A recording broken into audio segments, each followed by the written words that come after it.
Have you ever looked at your grocery bill and thought, wait, wasn't all of this cheaper last year? You're not imagining it. Prices really do go up almost every single year. And that's exactly why most people hate inflation. I mean, who actually wants everything to become more expensive? But what if I told you that's only half the story? Because sometimes the thing we complain about is quietly helping everything else keep moving. Sounds strange, doesn't it? Let's make this really simple.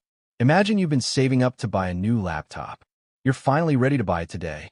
But then someone tells you, don't buy it yet. Next month, it'll only cost $900.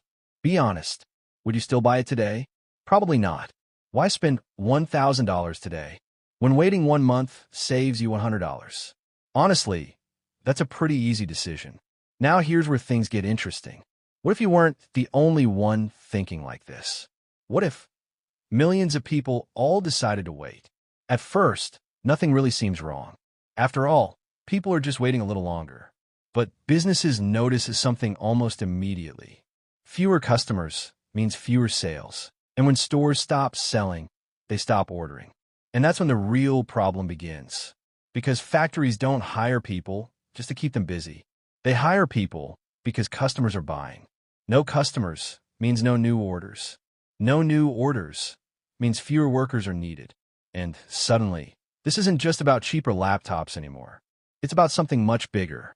An economy only works when money keeps moving. Every dollar you spend becomes someone else's income. And what do you think that worker does with that paycheck? They don't hide it under their mattress. They spend it to buy groceries, pay rent, fill up the car, grab a coffee on the way to work. That same dollar doesn't just disappear. It simply becomes someone else's paycheck. Now imagine that whole cycle just stops. Not because people ran out of money, but because everyone decided to wait. If everyone waits, everyone ends up waiting for everyone else. And that's exactly what inflation tries to prevent. Not by forcing you to spend, but by gently giving you a reason not to wait forever.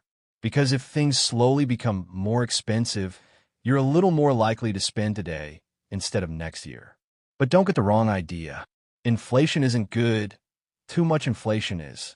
If prices rise too fast, people can't keep up. That's why central banks don't actually want zero inflation. And they definitely don't want runaway inflation either. They're aiming for something in the middle, just enough to keep money moving without making life unaffordable. So the next time you see prices go up, it's completely normal to be frustrated. But now, there's a much bigger story behind that price tag. Because inflation isn't just about paying more, it's about keeping an entire economy alive. Of course, none of this makes paying higher prices feel any better. But maybe the next time you see a price increase, you'll see more than just a number. You'll see millions of decisions all connected together. That's what economics really is. Not complicated formulas, but understanding how everyday choices ripple through everyone else's life. And once you start seeing the world that way, you'll never look at a price tag the same again. Thanks for watching. If you enjoy learning finance through simple animations, subscribe for more.